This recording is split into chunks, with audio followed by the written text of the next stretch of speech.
கோப்பாசை நேயர்கள் அனைவருக்கும் வணக்கம். நான் உங்கள் ஐயனார். இன்று நம்மோட அரசியல் பேச இணைந்திருப்பவர் திராவிட இயக்க சிந்தனையாளர் வல்லம் பஷீர் அவர்கள். வணக்கம் தோழர். வணக்கம். சமீபத்துல இங்க இருக்கக்கூடிய பிஜேபிக்கும் RSSக்கும் இடையான பிளவு என்பது அதிகரித்துள்ளதை நம்ம பார்க்க முடியுது. ஏன்னா இது நாள் வரையிலும் உட்கட்சியில நடந்திருந்தது எல்லாமே இப்ப அப்பட்டமா வெளியே வர ஆரம்பிச்சிருச்சு. முக்கியமா பார்க்கணும் அப்படின்ட்டு பாத்தீங்கன்னா, நிதின் கட்கரி அவர்கள் கோவா கூட்டத்துல பேசும் பொழுது நம்ம காங்கிரஸ் செய்த அதே தவறை செஞ்சுட்டு இருந்தா நம்மளையும் மக்கள் வெளியே அமைச்சிருவாங்க, நம்ம அதே பண்ணிட்டு இருந்தா அப்புறம் மக்கள் மீது நமக்கு எப்படி நம்பிக்கை ஏற்படும், நம்ம இன்னும் தோல்வியை தான் சந்திக்கணும் அப்படின்ட்டு சொல்லியிருந்தாரு. அதனை தொடர்ந்து இப்ப நேத்து உத்தரப்பிரதேசத்துல யோகி ஆதித்யநாத் அவர்கள் எதற்காக தோத்தோம் அப்படின்றதெல்லாம் சொல்லியிருக்காங்க. இப்ப இது மோடிக்கு மிகப்பெரிய ஒரு அழுத்தத்தை கொடுக்குதா RSS தரப்புல இருந்து? நிச்சயமாக RSSக்கும் மோடிக்கும் இடையில் ஒரு மெல்லிய யுத்தம் நடந்து கொண்டிருக்கிறது என்பதை இந்த நாடாளுமன்ற தேர்தல் பிறகு நடைபெற்ற நிகழ்வுகள் நமக்கு உணர்த்தி கொண்டே இருக்கின்றன. அதிலே குறிப்பாக பாரதிய ஜனதா கட்சியை பொறுத்தவரையில் யார் வேண்டுமானாலும் தலைவராக வரலாம், எங்கிருந்து வருவார் என்று சொல்லவே முடியாத அளவிற்கு ஒரு தலைவரை நாங்கள் கொண்டு வந்து நிறுத்துவோம், நாங்கள் ஒரு ஜனநாயக பேரியக்கம் என்று சொல்லித்தான் அவர்கள் இதுவரை பிரச்சாரம் செய்து வந்திருக்கிறார்கள். அப்படி அவர்கள் நடந்து கொண்டும் இருக்கிறார்கள். RSSனுடைய முழுமையான ஆதரவும் RSSனுடைய ஆசையும் இருந்தால் யார் வேண்டுமானாலும் தலைவராகலாம் என்கிற அந்த ஒரு அடிப்படை தகுதி மட்டும்தான் அவர்களுக்கு போதுமானதாக இருந்திருக்கிறது. அந்த அடிப்படையில் பல்வேறு தலைவர்களை அவர்கள் நியமனம் செய்திருக்கிறார்கள். ஆனால் JP நட்டாவை இவர்கள் நியமனம் செய்து அவர் பதவி காலம் முடிந்ததற்கு பிறகு நாடாளுமன்ற பொது தேர்தலை காரணம் காட்டி அவருடைய பதவியை நீட்டித்து வழங்கினார்கள். நீட்டித்து வழங்கியது மட்டுமல்ல, இப்போது அவருடைய பதவி காலம் ஜூன் மாதத்தோடு நிறைவு பெற்றுவிட்டது. இப்போது ஜூலை மாதம் வருகிற வேளையில் மீண்டும் இந்த சட்டமன்ற தேர்தல்களை எல்லாம் கருத்தில் கொண்டு அவருக்கு நீட்டிப்பு வழங்குவதற்கான ஒரு வேலையை மோடி செய்து கொண்டிருக்கிறார் என்கிற செய்திகள் வந்து கொண்டிருக்கிறது. அதனால்தான் இப்படிப்பட்ட நிகழ்வுகளை கண்டித்து நிதின் கட்கரி கூட்டத்திலே பேசி இருக்கிறார். இதிலே பொதுவான கருத்து என்ன என்று சொன்னால், சட்ட திருத்தத்தை செய்துதான் அந்த கட்சியினுடைய சட்ட விதிகளை திருத்தித்தான் இப்படி ஒரு தளர்வை தர முடியும். அப்படி ஒரு தளர்வை ஒரு முறை தந்ததற்கு பிறகு இரண்டாவது முறை தரக்கூடாது என்று பாரதிய ஜனதாவினுடைய சட்ட விதி சொல்கிறது. ஆனால் இரண்டாவது முறையும் அவருக்கு நீட்டிப்பு செய்வதற்கான காரணம் என்ன என்று கேட்டால், மோடி நாடாளுமன்றத்தில் தன்னுடைய பலம் தன்னுடைய கையில் இல்லை என்று கருதுகிறார். அதற்கு பிரதானமான காரணம், கடந்த முறை நாடாளுமன்ற உறுப்பினர்களாக இருந்தவர்கள் பலர் இந்த முறையும் நாடாளுமன்ற உறுப்பினர்களாக இருக்கிறார்கள். கடந்த முறை அமைச்சர்களாக இருந்த பலர் இந்த முறையும் அமைச்சர்களாக இருக்கிறார்கள். ஆனால் இந்த முறை ராஜ்நாத் சிங்குக்கென்று ஒரு அணி உருவாகி இருக்கிறது, நிதின் கட்கரிக்கென்று ஒரு அணி உருவாகி இருக்கிறது. இப்படி அங்கு இருக்கக்கூடிய பாரதிய ஜனதா கட்சி தலைவர்களிலேயே பலர் குழு தலைவர்களாக மாறி இருக்கிற காட்சியை மோடி நேரடியாகவே பார்க்கிறார். முதல் நாள் நாடாளுமன்றத்தினுடைய உறுப்பினராக பதவியேற்பதற்காக சபாநாயகர் இருக்கைக்கு அருகிலே மோடி வருகிற போது இந்திய அரசியலமைப்பு சாசனத்தினுடைய புத்தகத்தை தூக்கி காட்டி முழக்கம் எழுப்பினார் ராகுல் காந்தி. பழைய நாடாளுமன்றம் மோடிக்கு வசப்பட்டிருக்கிற நாடாளுமன்றமாக இருந்திருந்தால் பலமான எதிர்ப்பு குரலை பாரதிய ஜனதா கட்சி பதிவு செய்திருக்கும். ஆனால் பாரதிய ஜனதா கட்சி எதிர்ப்பு குரலை பதிவு செய்யவே இல்லை என்று சொல்லிவிட முடியாவிட்டாலும் பெயரளவில் ஒரு எதிர்ப்பை பதிவு செய்தார். நீங்கள் நன்றாக அந்த தொலைக்காட்சியிலே வந்த காட்சிகளை எல்லாம் பார்த்தால் கடைசி 3-4 வரிசைகளில் அமர்ந்திருக்கிற பாரதிய ஜனதா கட்சியினுடைய உறுப்பினர்கள் எழுந்து நின்று கூட முழக்கம் எழுப்புவதற்கு தயாராக இல்லை என்கிற காட்சியை நாம் பார்த்தோம். இதையெல்லாம் எதை உணர்த்துகிறது என்று சொன்னால், மோடியை 100 விழுக்காடு அவர்கள் ஏற்றுக்கொள்ளவில்லை. இப்போது இருக்கிற நாடாளுமன்ற உறுப்பினர்களினுடைய எண்ண ஓட்டத்தில் மோடி இல்லை என்பதை மோடியே உணர்ந்து கொண்டிருக்கிறார். நாம் அறிந்திருப்பதை மோடி அறிந்திருக்க மாட்டாரா? நேரடியாக பார்க்கிறார். அவருக்கு எல்லா துறையிலிருந்தும் அறிக்கைகள் கிடைக்கப்பெறும், தகவல்கள் கிடைக்கப்பெறும். அந்த அடிப்படையில் இப்போது நம்முடைய கையில் நாடாளுமன்றத்தினுடைய உறுப்பினர்கள் இல்லை. இன்னும் குறிப்பாக அவருக்கு இப்போது ஒரு இன்செக்யூரிட்டி ஃபீலிங் வந்திருக்கு. தன்னை தற்காத்துக் கொள்வதற்கு என்ன வகையிலெல்லாம் தாம் வழிவகை செய்ய வேண்டும் என்பதை உணர்ந்துதான் JP நட்டாவை தன்னுடைய ஏவல் நபராகவே வைத்திருக்கிறார். அவருக்கு காலால் இடுகிற கட்டளையை தலையால் செய்து முடிக்கிற நபராக JP நட்டா இருக்கிறார். இதைவிட ஒரு நல்ல தலைவர், நம் பேச்சை கேட்கிற தலைவர் கிடைக்க மாட்டார். நாளை வேறு யார் வேண்டுமானாலும் தலைவராக வரலாம். ஆனால் நிலைமை கைமீறி போனால் என்ன செய்வது? இப்போது மட்டும் JP நட்டா இருப்பதால் என்ன செய்ய முடியும் என்று சிலர் கேட்கிறார்கள். JP நட்டா இருந்தால்தான் நாடாளுமன்ற உறுப்பினரை பாதுகாக்க முடியும். காரணம், தமிழ்நாட்டிலே உங்களுக்கு நன்றாக நினைவு இருக்கும், டிடிவி தினகரனோடு தங்க தமிழ் செல்வன் போன்றவர்கள் சட்டமன்ற உறுப்பினர்களாக போனார்கள். கட்சியினுடைய பொதுச் செயலாளர் பொறுப்பு அதிகாரமும் எடப்பாடி பழனிசாமி கையில் இருந்தது. அதே போன்று சட்டப்பேரவைக்கு தலைவராக இருக்கிற தனபால் அவர்களுடைய ஆதரவும் எடப்பாடி பழனிசாமிக்கு இருந்த காரணத்தால் தான் அவர்களை தகுதி நீக்கம் செய்ய முடிந்தது. அதன் பிறகு இடைத்தேர்தல் வந்தது. இன்னும் குறிப்பாக கட்சி தாவல் தடை சட்டத்தில் கூட அவர்கள் மீது நடவடிக்கை எடுக்க முடியும்.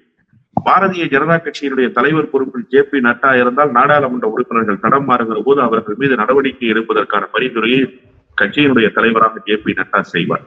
வேறு ஒரு நபராக இருந்தால் அந்த தண்டனையை நிறைவேற்ற முடியாது, அந்த நடவடிக்கையை எடுக்க முடியாது. எனவே இந்த நேரத்தில் கட்சி தலைவர் பதவி என்பது தன்னுடைய வசமே இருக்க வேண்டும் என்று மோடி விரும்புகிறார். அதற்காகத்தான் ஜே.பி. நட்டாவை வைத்திருக்கிறார். இன்னொரு பக்கம் ஜே.பி. நட்டாவுக்கு எதிர்ப்பு என்று கூட நான் சொல்ல மாட்டேன். பாரதிய ஜனதா கட்சியில் தேர்தல் நடத்தி தலைமை பொறுப்புக்கு ஒருவர் வர வேண்டும் என்று பேசுகிற ஒரு அணியில் என்ன சொல்கிறார்கள், இன்னும் கால நீட்டிப்பே வழங்கவில்லை. கால நீட்டிப்பு வழங்குவதற்கு முன்பாகவே சட்டப்பேரவைக்கான பொறுப்பாளர்களை நியமித்துக் கொண்டிருக்கிறார். சட்டப்பேரவை தேர்தல் நடைபெற போகிற ஹரியானா மாநிலம், ஜார்க்கண்ட் மாநிலம், மகாராஷ்டிரா மாநிலங்களுக்கு ஜே.பி. நட்டா இப்போது பொறுப்பாளர்களை நியமித்துக் கொண்டிருக்கிறார். எதற்காக பொறுப்பாளரை இப்போது அவர் நியமிக்க வேண்டும்? அவருடைய தலைவர் பொறுப்பே இருக்குமா இல்லையா என்பது தெரியாது. ஆனால் ஜே.பி. நட்டா என்ன செய்ய விரும்புகிறார் என்று சொன்னால், கட்சி என்னுடைய கட்டுப்பாட்டில் தான் இருக்கிறது என்பதை காட்டுவதற்காக நான் மோடியினுடைய நபர் தான், மோடி சொல்பவர் தான் சட்டப்பேரவைக்கு பொறுப்பாளராக இருக்க முடியும், தொகுதிகளுக்கு பொறுப்பாளராக இருக்க முடியும், மாநிலங்களுக்கு பொறுப்பாளராக இருக்க முடியும் என்கிற ஒரு மாய தோற்றத்தை கட்டி எழுப்புவதற்கு இப்போது தயாராகி இருக்கிறார் ஜே.பி. நட்டா என்றுதான் நான் புரிந்து கொள்கிறேன். மொத்தத்தில் பாரதிய ஜனதா கட்சிக்கு இப்போது 2 சவால்கள் காத்திருக்கிறது. ஒன்று, கூட்டணியை தக்க வைத்துக் கொண்டு நாடாளுமன்றத்தை கொண்டு செல்ல வேண்டும். இன்னொன்று, உட்கட்சிக்குள் எழுந்திருக்கிற இந்த பூசலை தவிர்த்துக் கொண்டு மோடி தன்னுடைய தலைமை பிரதிநிதித்துவத்தை நிரூபித்துக் கொள்ள வேண்டும். இந்த 2 சவால்களுக்கு இடையில் மோடி சிக்கிக் கொண்டிருக்கிறார் என்றுதான் நான் புரிந்து கொள்கிறேன். கண்டிப்பா தோழர். ஆனா அது ஒரு பக்கம் இருந்தாலும் அவங்க பக்கம் என்ன சொல்றாங்க அப்படின்ட்டு பாத்தீங்கன்னா, நீங்களே சொன்னீங்க மோடி அவர்கள் பதவி ஏற்கும் பொழுது ராகுல் காந்தி அவர்கள் அரசியலமைப்பு சாசனத்தை கையில் எடுத்து பேசினார் அப்படின்றத. இப்ப அரசியலமைப்பை படுகொலை செஞ்சவங்களே நீங்களாம் பேச தகுதியே இல்லை அப்படின்ற அடிப்படையில பிஜேபியினர் தொடர்ந்து பேசிட்டு இருக்காங்க. இன்னும் சொல்லணும் பாத்தீங்கன்னா, உள்துறை அமைச்சகம் ஜூலை 25 அரசியலமைப்பு படுகொலை நாள் அப்படின்ட்டு அறிவிச்சிருக்காங்க. இதை எப்படி பாக்குறீங்க? எமர்ஜென்சி என்பது இந்தியாவில் நிகழ்ந்திருக்க கூடாத ஒரு சம்பவம் தான். அதில் காயம்பட்ட பல தலைவர்களினுடைய உடல்களை இன்னைக்கும் இந்தியா சுமந்து கொண்டேதான் இருக்கிறது. அதில் மாற்றுக்கருத்தில்லை. ஆனால் ஒரே ஒரு செய்தியை நீங்கள் கவனத்தில் கொள்ள வேண்டியிருக்கிறது. எந்த இந்திரா அம்மையார் எமர்ஜென்சியை அறிவித்தாரோ அதே இந்திரா அம்மையார் பின்னாளில் தான் எமர்ஜென்சி அறிவித்தது தவறு என்கிற பொது மன்னிப்பை இந்த நாட்டு மக்களிடத்திலேயும் கோரியிருக்கிறார். குறிப்பாக திராவிட முன்னேற்ற கழகத்தின் தலைமையிலான கூட்டணியில் பிரச்சாரம் மேற்கொள்வதற்காக இந்திரா காந்தி வந்தார். இந்திராவின் வருகையை எதிர்நோக்கி காத்திருந்த திராவிட முன்னேற்ற கழகத்தினுடைய மேடையில் அவர் ஏறி கலைஞர் அவர்கள் கேட்டுக்கொண்டதற்காக இந்திரா அம்மையார், நான் உங்களிடமெல்லாம் பகிரங்க மன்னிப்பு கோருகிறேன், உங்கள் ஆட்சியை கலைத்ததும் தவறு, எமர்ஜென்சியை கொண்டு வந்ததும் தவறு, அவசர நடை பிரகடனம் தவறு என்பதை நான் இப்போது உணர்கிறேன் என்று சொன்னார். எப்போது தவறு நடந்ததற்கு முழுமையான பொறுப்பேற்றுக் கொண்டார்களோ, எப்போது தவறு நடந்ததற்கு ஒரு மன்னிப்பை கோரியிருக்கிறார்களோ, அதன் பிறகு அது குறித்து பேசுவது என்பது அறவாகாது. அதே நேரத்தில் அரசியல் செய்வதற்காக நீங்கள் இதை கையில் எடுத்திருக்கிறீர்கள் என்பது நன்றாகவே புரிகிறது. காரணம், நேரு குறித்து இவர் தொடர்ந்து பேசி வந்தார். எதை கேட்டாலும் நேருவினுடைய ஆட்சி நடந்தது குறித்து பேசுவார்கள். நேருவினுடைய ஆட்சி காலம் நடந்து முடிந்து எத்தனை ஆண்டுகள் ஆகியிருக்கிறது என்பதை நாம் கவனத்தில் கொள்ள வேண்டியிருக்கிறது. 3 முறை நேரு பிரதமராக தேர்வு செய்யப்பட்டார். நேருவினுடைய சாதனையை நான் முறியடிக்கிறேன் என்று சொல்லித்தான் 3வது முறையாக இவர் அதிகாரத்துக்கு வந்த போது எல்லா இடங்களிலும் மோடியினுடைய சாதனையை முறியடித்திருக்கிறார் என்று சொன்னார்கள். முறியடிப்பது என்பது அவர் 3 முறை தேர்வு செய்யப்பட்டார், நீங்கள் 4வது முறை தேர்வு செய்யப்பட்டால் தான் முறியடிக்கப்படும். அது கூட தெரியாமல் நீங்கள் அரசியல் செய்தீர்கள். அதிலும் இன்னும் குறிப்பாக நேரு 3 முறை அறுதி பெரும்பான்மையோடு ஆட்சி அதிகாரத்தை கைப்பற்றினார். நீங்கள் இப்போது பெரும்பான்மையோடு கைப்பற்றவில்லை, சிறுபான்மை அரசாக கைப்பற்றியிருக்கிறீர்கள். உங்களுக்கு போதுமான எண்ணிக்கை இல்லை. இது பாரதிய ஜனதாவினுடைய அரசு அல்ல, கூட்டணியினுடைய அரசு என்பதை நீங்கள் மறந்துவிடக் கூடாது. இப்போது நேரு குறித்து பேசி பேசி பேசி நேருவினுடைய மாண்பை குலைப்பதற்கு முயற்சி செய்தார்கள். அண்மையிலே ரஷ்ய பயணம் மேற்கொண்டிருந்தார் மோடி. ரஷ்ய பயணத்தின் ஒரு பகுதியாக ஆஸ்திரியாவினுடைய அதிபர் மேடையில் பேசுகிற போது மோடி மேடையிலே இருந்தார்.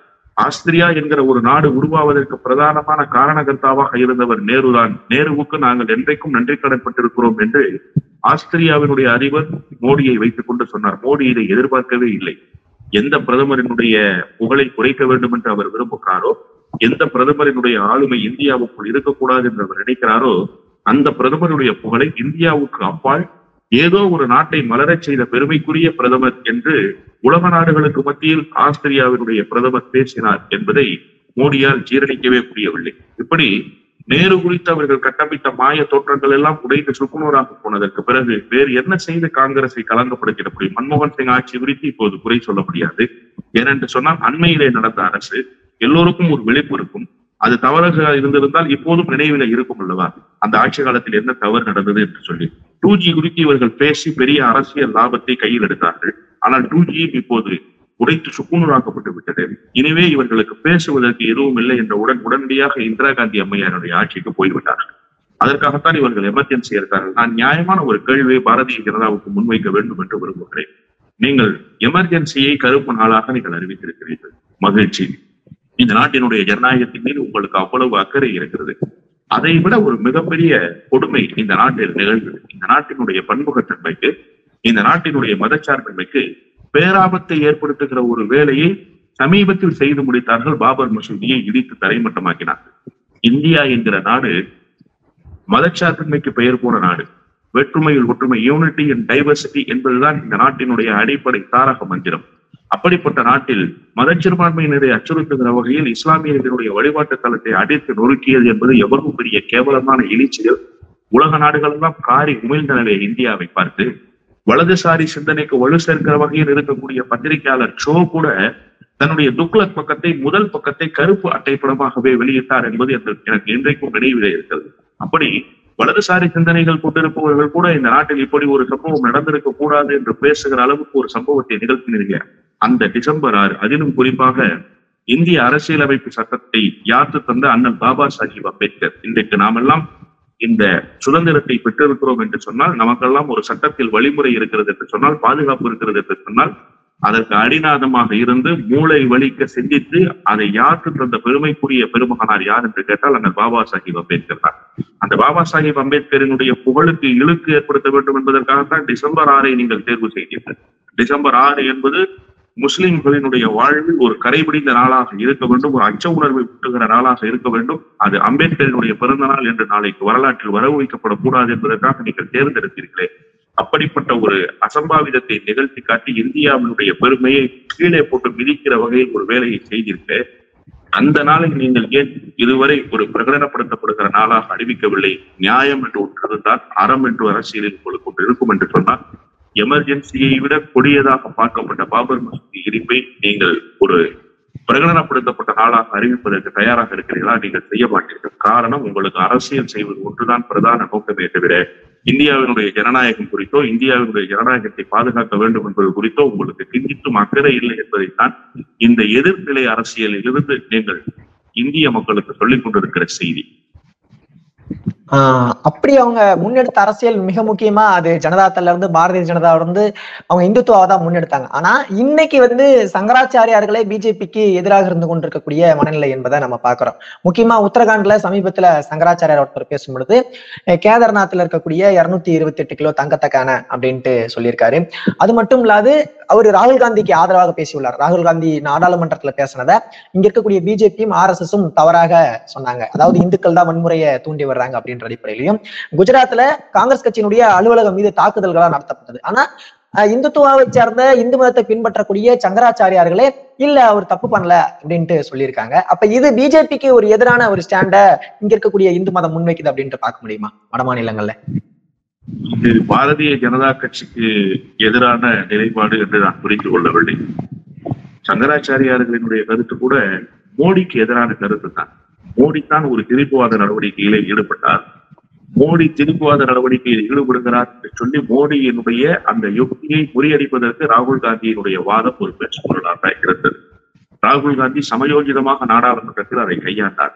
இப்போது சங்கராச்சாரியார்கள் எதிர்ப்பது கூட பாரதிய ஜனதா கட்சியை அல்ல, மாறாக RSSக்கு எதிரான சிந்தனை கொண்டிருக்கிற RSSனுடைய கட்டுப்பாட்டில் இருந்து மீறி இருக்கக்கூடிய மோடியைத்தான் அவர்கள் எதிர்க்கிறார்கள். அதற்கு பிரதானமான காரணம் என்ன என்று கேட்டால், ராமர் கோயில் கட்ட வேண்டும் என்பது RSSனுடைய பிரதான குறிக்கோள்களில் ஒன்று, கொள்கைகளில் ஒன்று என்று கூட நீங்கள் வைத்துக் கொள்ளலாம். 3 விஷயத்தை அவர்கள் செய்ய வேண்டும் என்பதுதான் அதிகாரத்தை நோக்கி அவர்கள் நகர்ந்ததற்கான பெரும்பான்மை காரணம். எப்படி திராவிட இயக்கம் இடஒதுக்கீட்டுக்காகவும் சமூக நீதிக்காகவும் அதிகாரத்தை கைப்பற்றிட வேண்டும் என்று அண்ணா சமயோஜிதமாக முடிவெடுத்தாரோ, பெரியாரிடத்திலிருந்து மாறுபட்டு அரசியல் இயக்கம் கண்டது மட்டுமல்ல, அதை தேர்தலில் போட்டியிட வைக்க வேண்டும் என்று நகர்த்தினாரோ, அதுபோல பாரதிய ஜனதா கட்சி தேர்தலில் போட்டியிட்டு அதிகாரத்தை கைப்பற்ற வேண்டும் என்று நகர்த்ததற்கு காரணம் ஒன்று காஷ்மீருடைய சிறப்பு அந்தஸ்து ரத்து செய்யப்பட வேண்டும், இன்னொன்று பொது சிவில் சட்டம் அமல்படுத்தப்பட வேண்டும், மூன்றாவது ராமர் கோயில் கட்டிப்பிடிக்கப்பட வேண்டும். இதற்காகத்தான் அவர்கள் அரசியல் ரீதியான அதிகாரத்தை கைப்பற்ற வேண்டும் என்று காத்திருந்தார்கள். இவற்றில் எல்லாவற்றையும் செய்து முடித்தார் மோடி. ஆனால் பாரதிய ஜனதா கட்சியை பொறுத்தவரையிலே இதுவரை எந்த சாதனையும் எந்த தனிநபரினுடைய குறிப்பிலும் வரவு வைக்கப்பட்டதில்லை. எல்லா சாதனைகளும் RSS சாதனைகளாகத்தான் வரவு வைக்கப்பட்டிருக்கிறது, இந்துத்துவத்தினுடைய சாதனைகளாகத்தான் வரவு வைக்கப்பட்டிருக்கிறது. பாரதிய ஜனதா கட்சியினுடைய ஆட்சி இதற்கு முன்பு தேசிய ஜனநாயக கூட்டணி ஆட்சியாக வாஜ்பாய் ஆட்சி காலத்தில் இருந்த போது கூட பல சாதனைகளை அவர்களுடைய சாதனைகளாகத்தான் பதிந்து கொண்டார்களே தவிர கூட்டணி கட்சிகள் தான் வாஜ்பாயினுடைய சாதனை என்று பேசின, வாஜ்பாயினுடைய ஆளுமை குறித்து கூட்டணி கட்சிகள் தான் பேசின. மாறாக பாரதிய ஜனதா ஒருபோதும் வாஜ்பாயை கொண்டாடியதில்லை. காரணம், அவர்கள் எந்த தனி மனிதனையும் கொண்டாடுகிற சித்தாந்தத்தை கொண்டவர்கள் அல்ல. ஆனால் இப்போது நிலைமை என்ன? ராமர் கோயிலை கட்டி முடித்து ராமருக்கு புகழ் சேர்ந்ததா என்று கேட்டால் இல்லை, மோடிக்குத்தான் புகழ் சேர்ந்தது. காஷ்மீருடைய சிறப்பு அந்தஸ்து ரத்து செய்யப்பட்டு அங்கே முழுமையாக இவர்கள் ஆட்சி அதிகாரத்தை கோலூற்ற முடிந்ததா என்று கேட்டால் அது இருக்கோ இல்லையோ, ஆனால் அந்த பெருமையெல்லாம் மோடியை சேர்ந்தது. இப்போ மோடி ஒரு தனி மனிதனாக வளர்கிறார், மோடி ஒரு ஆதர்ச நாயகனாக பார்க்கப்படுகிறார். இந்த தனி மனித வளர்ச்சி என்பது RSS சித்தாந்தத்துக்கு நேர் எதிரானது. RSS எந்த தனி மனிதனையும் வார்த்தெடுக்க வேண்டும் என்று நினைத்ததில்லை. சித்தாந்தம் தான் பெரிது, தனி மனிதன் பெரிதல்ல, இயக்கம் தான் பெரிது, தனிநபர் பெரிதல்ல என்பதில் குறியாக இருக்கக்கூடிய இயக்கம் RSS. அதனால்தான் RSS மாவட்ட தலைவர்கள், வட்டார தலைவர்கள் யார் என்பது கூட பலருக்கு தெரியாமலேயே இயங்கிக் கொண்டிருக்கிற ஒரு அமைப்பாக அந்த அமைப்பு இருந்திருக்கிறது. எனவே அந்த அமைப்புக்கு எதிரான ஒரு நிலைப்பாட்டை மோடி எடுத்திருக்கிறார். அவருடைய கையில் அதிகாரம் இருக்கிற காரணத்தால் இப்போது மோடி தனக்கு நினைத்ததையெல்லாம் செய்து முடிக்கலாம் என்று நினைக்கிறார். இவரிடத்தும் அதிகாரத்தை கைமாற்ற வேண்டும், இவரிடமிருந்து அதிகாரத்தை கைப்பற்ற வேண்டும் என்கிற ஒரு எண்ணம் இப்போது RSS வந்திருக்கிறது. அந்த எண்ணத்தை பிரதிபலிப்பதற்குத்தான் சங்கராச்சாரியார் போன்றவர்கள் மோடிக்கு எதிராக எந்த ஒரு ஆயுதம் கிடைத்தாலும் அதை கூறுகிட்டிக் கொள்வதற்கு பயன்படுத்துகிறார்களே தவிர ராகுலுக்கு ஆதரவாக அவர்கள் கருத்து தெரிவித்தார்கள் என்றோ அல்லது பாரதிய ஜனதா கட்சிக்கு எதிராக அவர்கள் பேசினார்கள் என்றோ நான் புரிந்து கொள்ளவில்லை. அதில் துளி அளவும் உண்மையும் இல்லை. ரொம்ப நன்றி தோழர்.